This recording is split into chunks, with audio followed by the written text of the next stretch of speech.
Case 1, 1833, Jean Penet, Roche de Gou, Puy de Dôme. On April the 28th, 1833, 9-year-old Jean Penet had brought several children to his father's house, including his cousins Marianne and Gilberte Penet. Jean was the oldest child in the group who had started, unsupervised, to throw balls of dried earth into the fireplace. The children had lit a fire with a broom. 5-year-old Gilberte Penet tried to pull a ball out of the fire. Jean told her that, to punish her for this, he was going to burn her. He pushed her into the fire and then held her there for several seconds. She managed to scramble out and run down the street, her clothes on fire. A neighbour ran up and dunked her in the water trough.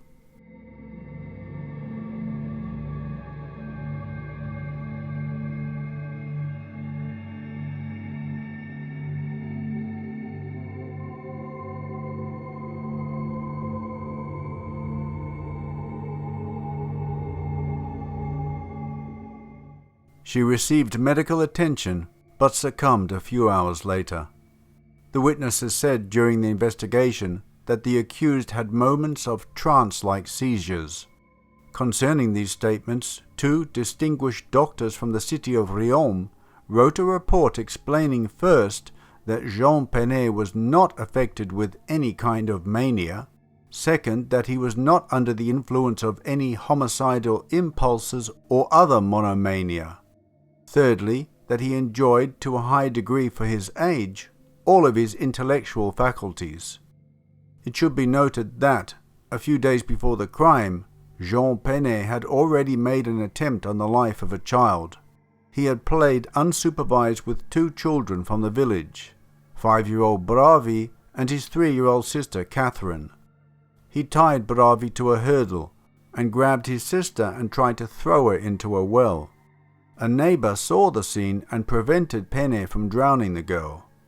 The neighbour let him go after first remonstrating with him, to which he made no response.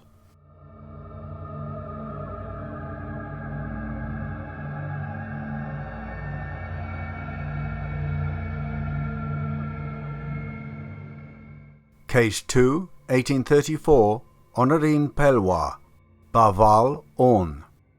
10-year-old Honorine Pellois threw 2 young children into a well on June the 16th and 19th, 1834. The Justice of the Peace at first thought they were accidents, but the community of Barval suspected the young girl, known for her cruelty towards children younger than herself, and he got a confession from her in due course.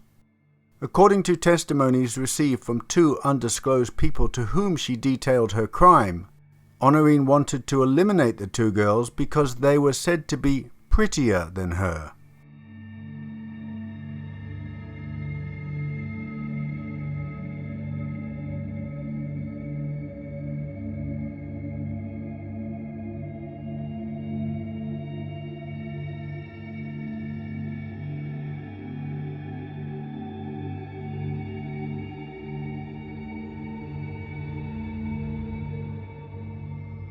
The Pellois family were already ostracized in Saint-Cyr, where they lived before, and had just moved to Barval.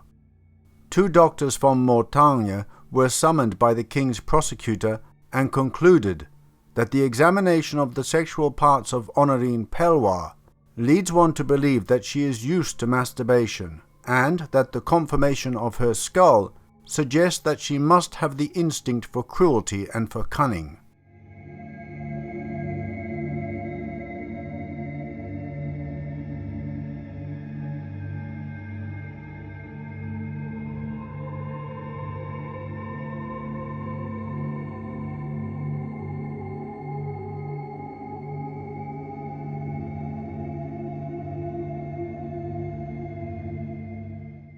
Case 3, 1875, Marie Ouvrat, Louche-Pronget, Sarthe. Marie Ouvrat, 12 years old, had been in the service of the Lerat family since June 1874. She was hired to take care of their two daughters, Marie, aged 3.5, and Josephine Henrietta, aged 20 months. On August the 23rd, 1875, 3/4 of an hour after her husband had left for work, Madame Lerat heard her servant shout. She rushed to the children's bedroom, where she found her youngest, Josephine Henrietta, dead in her bed. On September the 19th, she found her eldest child dead in the stable.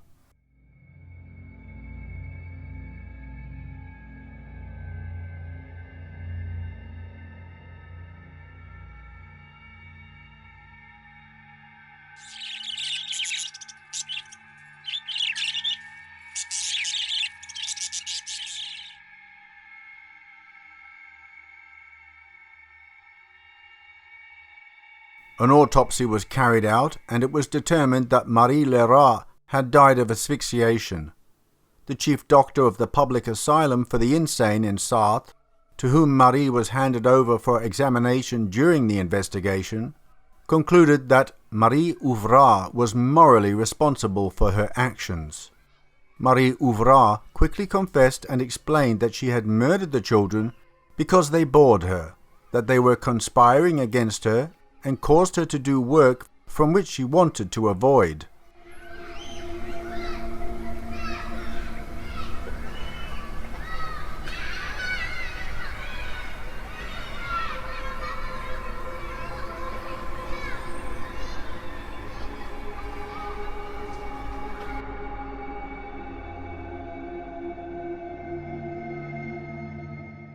Case 4, 1888, Céline Doiselet, Bellédère, Dournes. Céline Doiselet, 13 years old, had entered the service of the Caramenti family in May 1888, whose two sons she was hired to nanny, Louis, 2.5 years old, and Paul, 6 months old. On June the 23rd, 1888, Paul died suddenly. His body was buried without examination.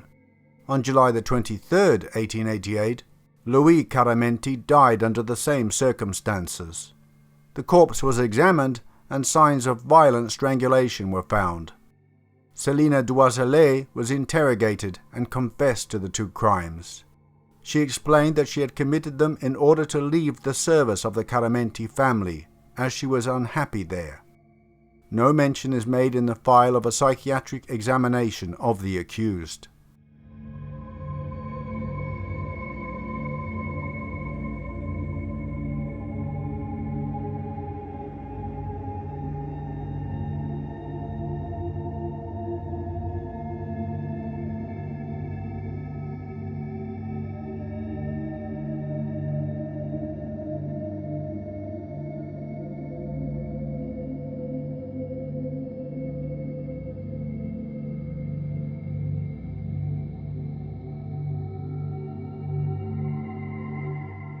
Case 5, 1889, François-Marie Mellet, Elvans, Morbihan. 13-year-old François-Marie Mellet was a shepherd at Elvans with a family by the name of R.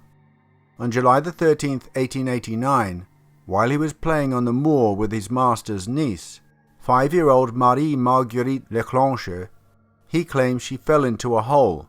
Mellet said he climbed down to help her, but instead raped her and then killed her.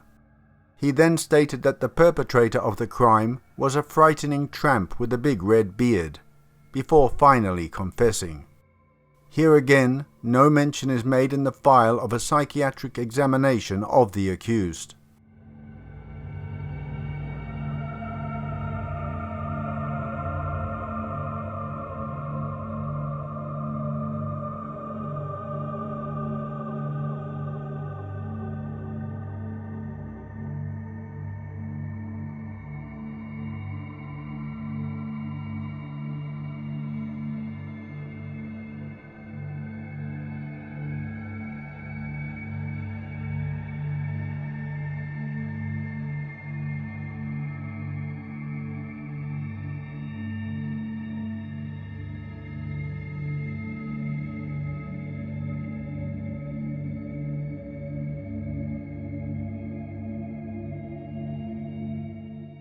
Case 6, 1891, Amadé Morocco, Orfono 1. On Monday, May the 11th, 1891, Amadé Morocco, 12 years old, was walking along the river La Sassou with his little brother and his brother's friend Belvec, age 4. He pushed Belvec into the river and then threw stones at him to prevent him from getting back onto land. Finally, he pulled the child out of the water to make sure he was dead, and, seeing him still breathing, bit his nose hard before throwing him back into the river, the current of which submerged him. He confessed to the crime and gave several explanations. First, that he was curious to see how his victim would struggle in the face of death. Then he wanted to prevent little Belvec from becoming a thief later in life. Finally, that he wanted to test the strength of his teeth. Dr. Serrat de Nantua was requested by the examining magistrate to examine the culprit.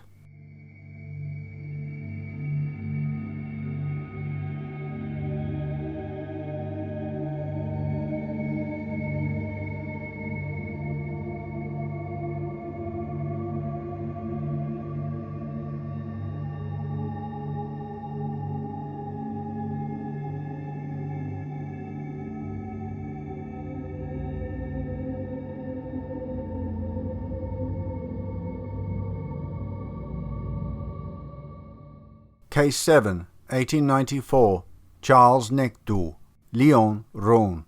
Indictment dated November the 15th, 1894. On October the 20th, 1894, Charles Nectou, 14 years old, a glass blower, strangled one of his factory comrades, aged 13, to steal his pay. To lure Marius Milliard, his victim, away, Charles Nectou had made obscene proposals to him and promised him a few sous. The body was found the next morning on a vacant lot between Nectou's home and the glass factory.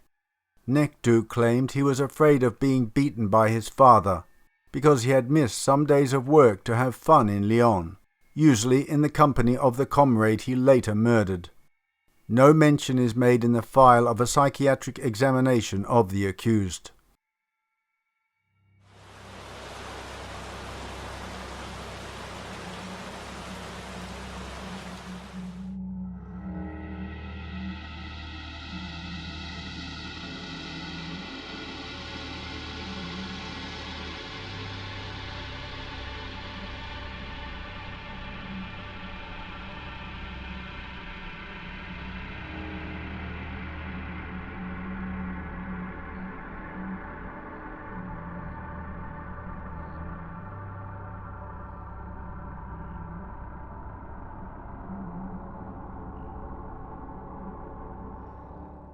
Case 8, 1897, François Amis, Plégué, Ille-et-Vilaine.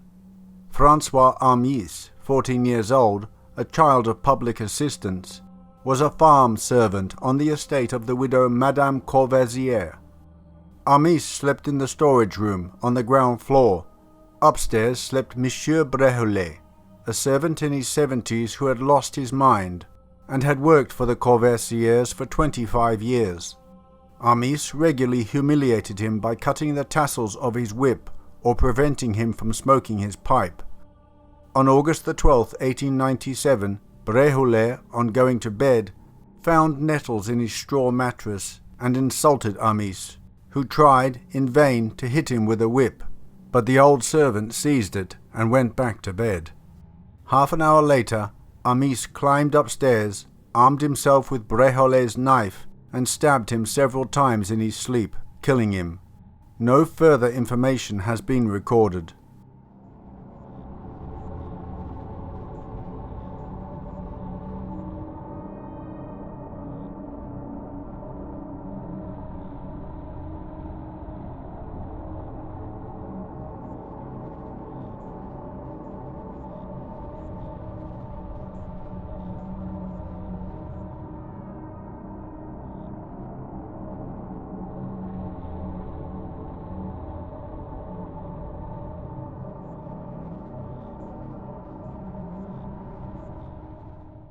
Case 9, 1898, Pierre Lelong, Plougoumelen, Morbihan.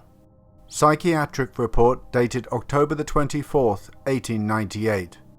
Pierre Lelong, 12 years old, was a domestic, hired as a shepherd by Monsieur Blaise, a widower, who operated a small farm in Carrière, commune of Plougoumelen. In the house also lived Jean-Marie Blaise, the master's son, 5 years old, and Mathurin Kenyo, a 22-year-old servant.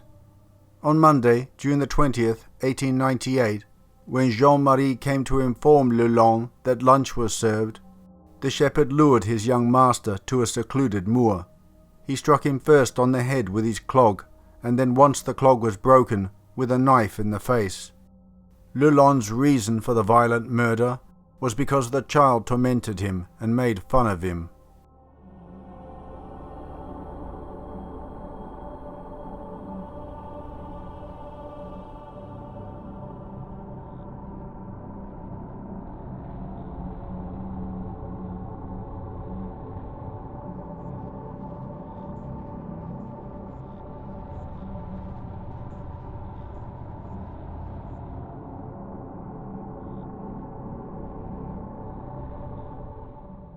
His master and Mathurin Kenyo claimed that Lelong was jealous of the attention that Jean-Marie received from his father and the female servant. This servant also claimed that Lelong was in love with her. The medical director of the asylum for the insane in Les Valleques, requested by the examining magistrate, concludes that Lelong is not suffering from insanity, nor is psychotic. Therefore, he is responsible for his actions.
Well, my dears, I hope you have survived the presentation with your mind intact. Tragic, actually. There wasn't many, I know, and they were quite short, the accounts. That's all there was, really, and it's quite rare to find accounts that old of child murderers in France. So I hope you enjoyed me finding those testimonies. Soon we'll have a look at accounts by neighbours of the children reporting on how these children were brought up and their parents. And it gives you a good insight as to why these children perpetrated these crimes. You know, back then there was no real social services. If a family was mistreating their children, it was unlikely that anything would happen. And the neighbours were also equally unlikely to say anything. Obviously, in these accounts, they were questioned by the police, but they would have never have came forward to say that the children were being mistreated. So there was no doubt a lot of that going on back then, and these poor kids had no chance. Even wives battered by their husbands. You know, even in Switzerland, not that long ago, in the Alps, in my wife's grandmother's time, there was absolutely no help at all for wives. You know, if they were being mistreated by their husbands, that they just had to cop it or run away. But there was no support for them if they ran away. So if they had no family to fall back on, terrible, really terrible. Yeah, over here they had a system called Verdingkinder. Verdingkinder literally translates as hire children, so they were hired out to different families to help on farms, etc. And these children were sort of were basically given away by their parents to other families in the area. That they had to work for these families. They had to stay with them, and I think the family that took the children had to give money to the children's parents, girls and boys, and a lot of them were terribly mistreated. They have received compensation for the Swiss government. And my wife's grandfather, he was one of these children, a Verdingbub, a hire boy, and he was treated terribly by the people who were basically his slave masters. Obviously, he suffered trauma from that, and he mistreated his wife and children. It got so bad that my wife's grandmother, one of the children, found her in the shed with a shotgun in her mouth and just stopped her in time. In later years, he mellowed out and was very apologetic. I met him a couple of years before he died. He seemed like a really nice guy to me, but I'd found out what he had been like, and that he had carried on the abuse that he had received. There's actually a movie called The Verdingbub. It's a Swiss movie. You might be able to find it with subtitles, English subtitles. I'll see if I can put the poster, the placard for it up here on the screen. I've watched that movie. It's really quite traumatic to watch it because it's actually based on real experiences that these kids suffered with absolutely no help from any outside source. Some of them were murdered, in fact. Anyway, I'm getting off track here. Let's go and have a look at the accounts of neighbours of these particular cases we've just looked at.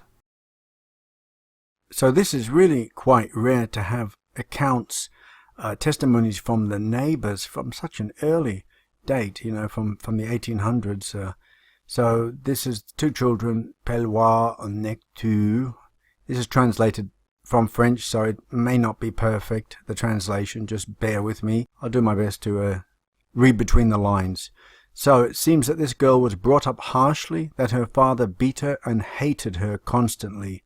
Despised her, I guess. As regards the conduct of her, often in French they'll mix up the her and his, so it's her. As regards the conduct of his father and mother when they were at St. Cyr, they were accused, especially the father, as I have just said, of mistreating the child. Their child. He lived on bad terms with his woman, who, however, and we do not know for what reason, knew very well how to hide or disguise her husband's faults, so she was sticking up for her husband.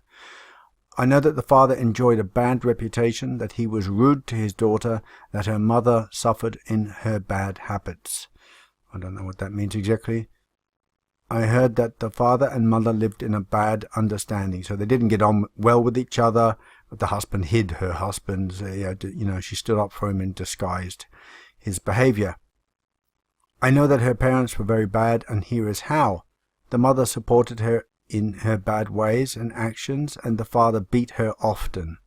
The latter is an illegitimate child, so the poor girl was not his, so he hated her and didn't hide those feelings. Really, really sad.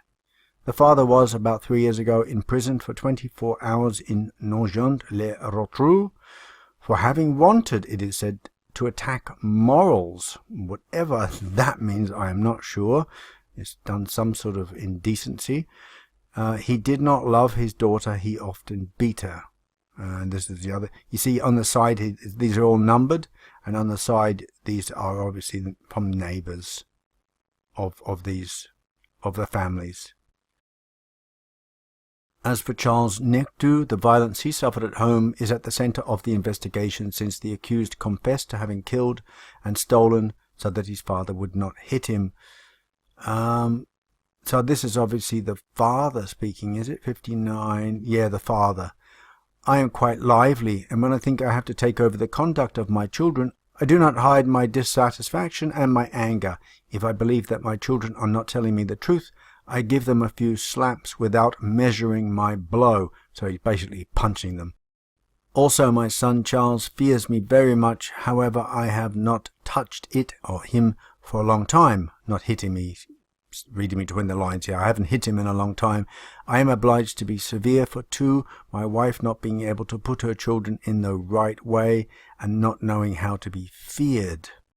My husband is nervous and has a quick and fleeting anger. When our children missed school, he sometimes corrected them quite harshly. 61. This is the mother. It doesn't say 60, but it's obviously the mother. 61. This is by the Special Security Commissioner to the investigating judge. Nekdu Laurent is rather industrious, but he is being criticized for being of a sly, brutal, proud, and selfish character. He brutalizes his wife and children, and while he leaves them at home, he employs his spare time in playing boules. Boules is like a bit of like a bowling game outdoors, or cards at the cabaret, where he sometimes happens to spend the night or not return only at late hours. So not model families. We're not going to go all the way through it. Let's have a look at the Merlet one. You can pause and read that yourself if you wish at any time. I'll still be here afterwards. In the Merlet case, we faced several difficulties. Merlet having lost his mother at 18 months, he was sent to live with his maternal uncle because his father worked in the evening. Because he changed guards several times, these could not be so conveniently observed and commented on by the neighborhood. It means he changed houses a lot, so the neighbors didn't really get to know him. Moreover, he almost always lived on relatively isolated farms. Thus, the hamlet of La Forêt, where his mother-in-law lived, had only 2 households. Despite this, the gendarme managed to find 2 witnesses. I knew this young Merlet only a little at his mother-in-law's home because I came to live in the village a few weeks after the death of Merlet Sr. I never saw his mother-in-law mistreat him, but I heard his father, when he lived, beat him a lot. I also heard his mother-in-law scolded him a lot and beat him sometimes, but that he well deserved the corrections he received because he was very stubborn and not very obedient. This is an old woman, 58. 58, old woman, God, I'm there. A housewife living in Courgeot in the commune of Elven also told us that he had come to her knowledge that the young Merlet from his childhood was quite naughty, that his father and his stepmother beat him often, without, however, employing him very badly. I'm not sure of that meaning exactly. To cut a long story short, he was beaten. Of the 4 remaining children, 2 were certainly beaten. It is first of Selina Doisselet. She lost her father a year before committing her crime. A neighbor of her mother explains that the latter, during her husband's lifetime, was constantly occupied in mending her children and her husband. Mending, I wonder what that means. Francois Amis was also beaten and seems to have retained a deep resentment. He indeed said several times to his guardian that later he would kill his father who had beaten him when he was young. So another child that was beaten.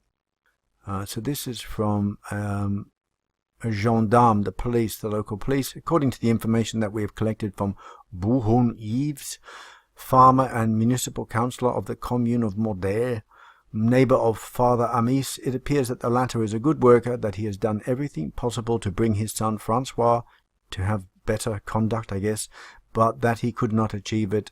And if he gave him corrections if he punished him, I'm trying to read between the lines here, and if he punished him was because he deserved it, and all the running away he did were not due to the ill treatment of his parents, and the young Amis is not worthy of any pity because he is a wicked rascal. So obviously no pity there for the child. They're blaming the child.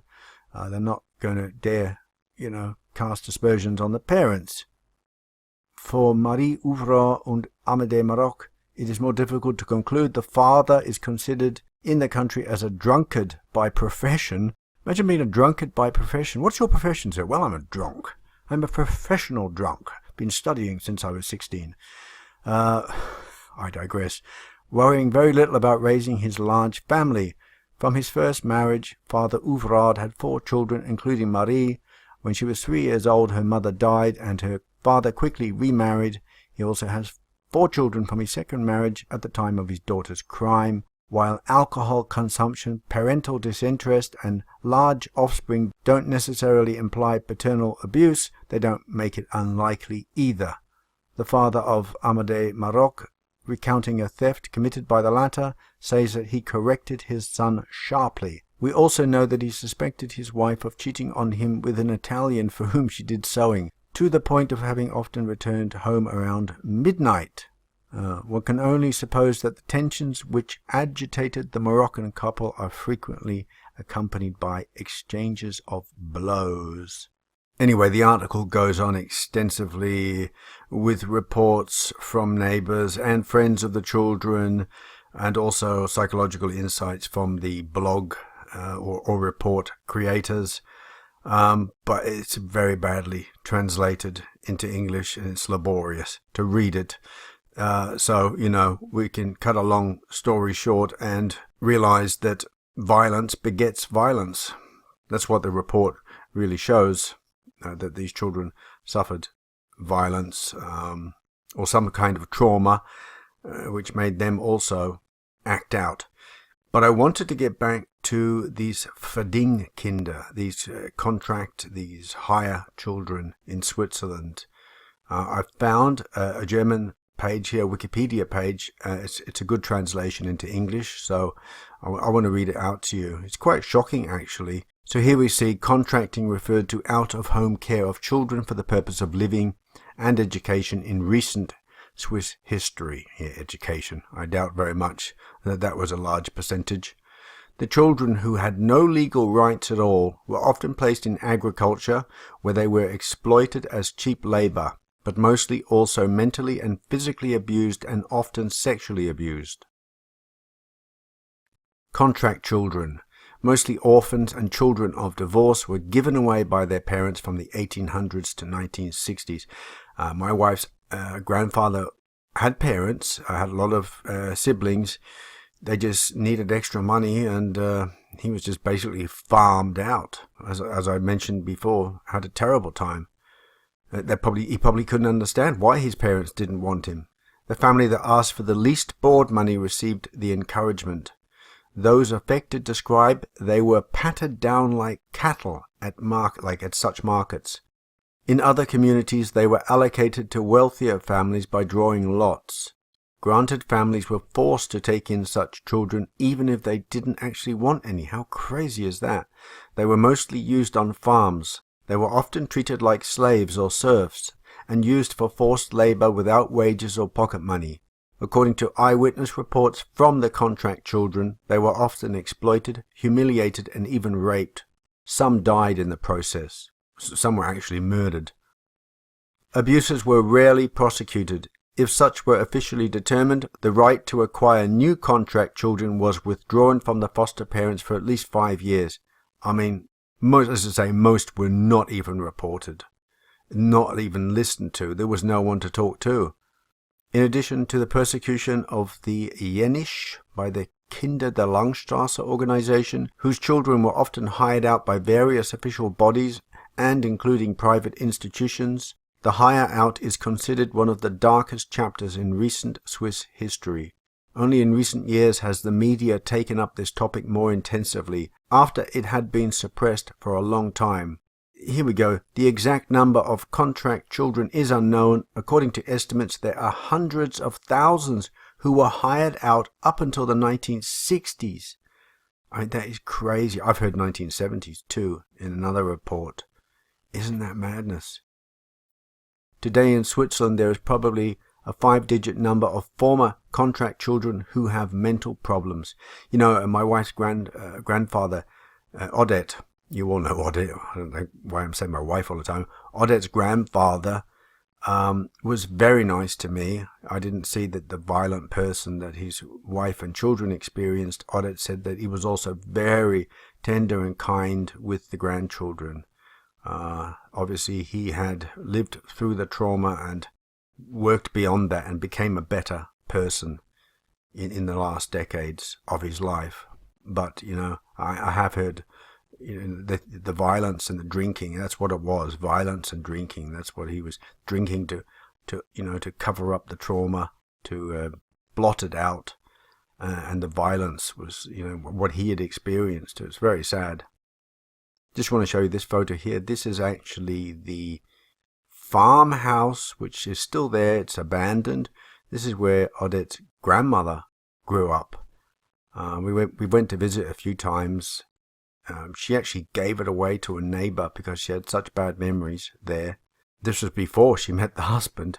There was no running water, no electricity, and she had to walk about like 20 miles just to get to school. Crazy. I mean, there's no road to it. You have to walk. When we visited, you have to actually walk down this sort of like valley embankment and along a river edge. There is no road. It's quite nice. It's like a beautiful setting, but she didn't have good memories, and she said it was totally haunted, that every night the ghost of an old man would plague her. I remember the grandmother telling me that herself. That's another story anyway. Yeah, so these poor children, terrible really. And Switzerland, many people think of Switzerland as a wealthy country, but in the Alps there was a lot of poverty, and it wasn't that long ago. It was really, really poor. I mean, even in the French Alps, like less than 100 years ago, people were collecting snails just to eat because they were starving. When I had problems after my brain tumor operation, I was put in a ward with old men, because they didn't want me to get any bacteria. My immune system was basically had shut off at that stage. And I talked to this old guy. He was 98 and he had dementia. And I asked him about his childhood, and he basically said that his brain was flutsch, which means just like mush. He can't remember much, but what he does remember, he lived in the Alps, extreme poverty and always hungry. And so this perception of Switzerland being rich, there was only this sort of isolated few. Most people were living in poverty. And in the 18th century, children were basically kidnapped from Switzerland and taken to England, like sold by their parents, in many cases also taken to England as sex slaves. How horrible is that? Yeah, there's been some dark things have happened in Switzerland over the centuries. Anyhow, on a lighter note, before I love you and leave you, talking about violence begets violence, this is actually my handwriting as a kindergarten child. I don't remember the exact details, but I think we were sort of asked a question. What makes you angry? I guess that must have been the subject. I can still remember my kindergarten teacher, Miss Maxi Menko, that was her name. She was really I think she was Spanish, lovely lady. Fond memories, but this was, my mum kept all my books, and she gave this to me at some stage, I don't remember, but look, what makes me angry? Someone punched me in the mouth, so I will have to punch you back, because you punched me. And you see there is me punching someone in the mouth. Or being punched, I'm not really sure of the timeline there. But yeah, so I don't even remember that incident, but there you go. Violence begets violence. That is what we've learned today, children. Alright, my dears, by the time you're watching this video, Odette and myself are already in South Tyrol on our holidays. We will certainly let you know how it was when we get back. Please let me know of your holiday destinations if you have any, and love to have your feedback on this presentation and the after chat. Alright, my dears, I'm definitely off now. Take care, God bless, bye bye.